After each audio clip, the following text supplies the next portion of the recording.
शोर मत कर अभी गमों की रात है, धज्जियां उड़ा देंगी बस कुछ दिनों की बात है। जी हाँ दोस्तों, आपके सपनों को पूरा करने के लिए आज हम लेकर आ रहे हैं कि पटवारी कैसे बने। क्योंकि कई लोगों का सपना होता है अपने सपनों को पूरा करने के लिए दोस्तों आपका अलग अलग फील्ड में अलग अलग रुचि होगी।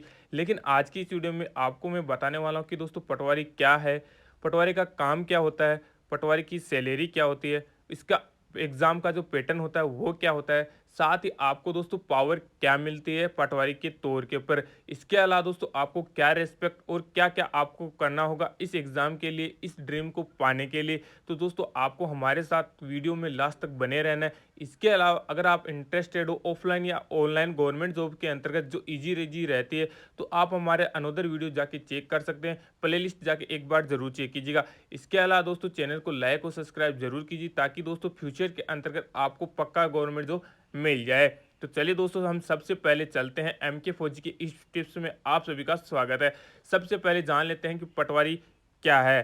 तो दोस्तों पटवारी का दूसरा नाम लेखपाल होता है। इनका मुख्यतः काम होता है गांव स्तर पर सरकार का प्रशासनिक काम करना। इनका दोस्तों आपको पता होगा जिनका काम खेती बाड़ी की जमीन और उसकी उपज का लेखा जोखा रखना होता है।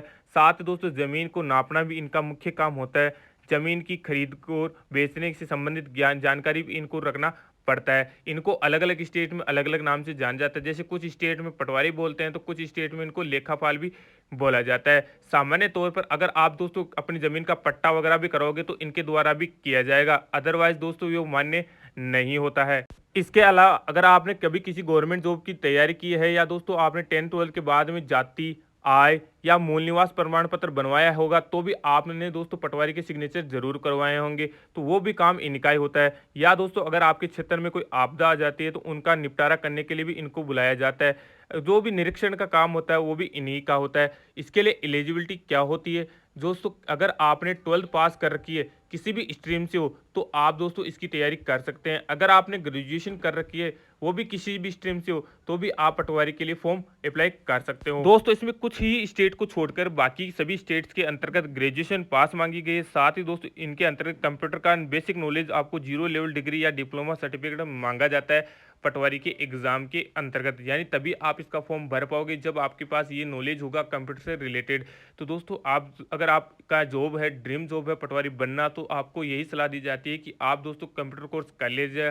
साथ ही ग्रेजुएशन तो आप कर ही लोगे। इसके अलावा दोस्तों आपसे और क्या क्या मांगा जाता है तो उसकी जानकारी आपको दे देता हूं। तो वो ये बात है कि दोस्तों अगर आपने ग्रेजुएशन के टाइम पर आपके सब्जेक्ट के तौर के ऊपर कंप्यूटर ले रखा है या कंप्यूटर से रिलेटेड कोई भी सब्जेक्ट ले रखा होता है तो उसके बाद में आपको अलग से डिप्लोमा लेने की जरूरत नहीं पड़ती किसी भी फील्ड के अंतर्गत। यानी कंप्यूटर से रिलेटेड जो डिप्लोमा होता है वो आपको नहीं लेना अगर आपके ग्रेजुएशन में वो सब्जेक्ट है।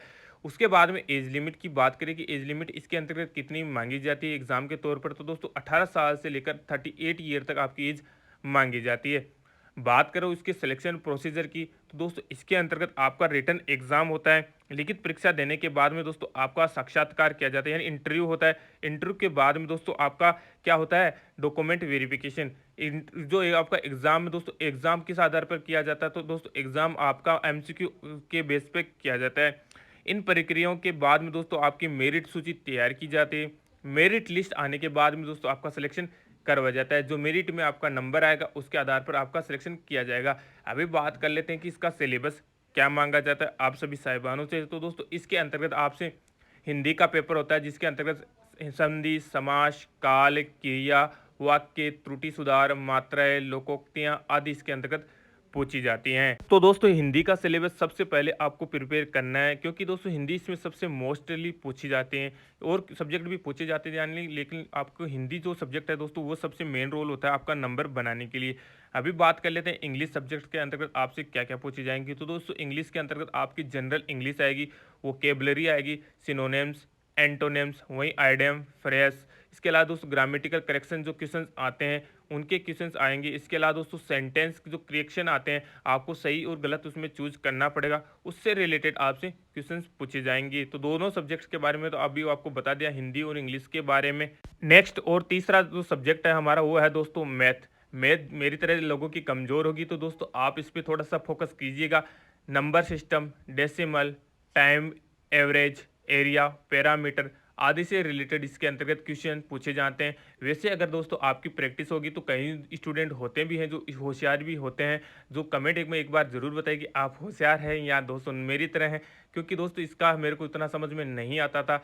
नेक्स्ट की बात करें तो दोस्तों वह है कंप्यूटर। इसके अंतर्गत आपसे एक बेसिक कंप्यूटर नॉलेज के क्वेश्चंस पूछे जाएंगे, इनपुट, आउटपुट, ऑपरेटिंग सिस्टम, ये आपसे क्वेश्चंस पूछे जाएंगे। इसके लिए तो दोस्तों आपको एक छोटी बुक आती है जो 20 रुपये में मिल जाती है, जिसके अंतर्गत दोस्तों ज़्यादा क्वेश्चंस आपको एमसीक्यूज बेस के ऊपर मिल जाएंगे, या आपको दोस्तों एक कंप्यूटर से रिलेटेड यूट्यूब पर जो क्लासेस मिल जाएंगी उससे भी आप तैयारी कर पाओगे। नेक्स्ट है दोस्तों जीके के क्वेश्चन, उसमें आपको हिस्ट्री, गेम्स से रिलेटेड जो करंट गेम आते हैं उनसे रिलेटेड, इसके अलावा करंट अफेयर्स के क्वेश्चंस इसके अंतर्गत आपसे पूछे जाते हैं। इसके अलावा आपकी बात करें सैलरी की, तो दोस्तों सैलरी के अंतर्गत आपसे जो गवर्नमेंट की सैलरी का रूल है उसके हिसाब से बता रहा हूँ दोस्तों, 10,000 से लेकर 25,000 की स्टार्टिंग आपकी सैलरी रहती है पटवारी के अंतर्गत।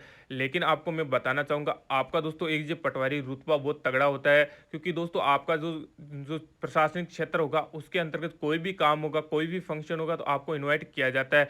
क्योंकि दोस्तों पटवारी और लेखपाल का ज़मीन से आपसे रिलेटेड पता होगा कि जहाँ ज़मीन होगी वहाँ पे दोस्तों जो भी काम करवाया जाएगा, आपसे दोस्तों कन्वर्सेशन यानी बातें की जाएगी, और आपका दोस्तों वहाँ पे रोल इंपॉर्टेंट होता है। इसलिए जहाँ भी आप जाओगे तो वहाँ पे आपकी रिस्पेक्ट पक्का की जाएगी, और आपका पावर इस तरह होगा कि आपका काम दोस्तों बनते ही हो जाएगा। तो दोस्तों इसके अंतर्गत मैंने ऑल जानकारी आपको दे दी है। कैसा लगा वीडियो बताइएगा जरूर, एक लाइक तो बनता है दोस्तों।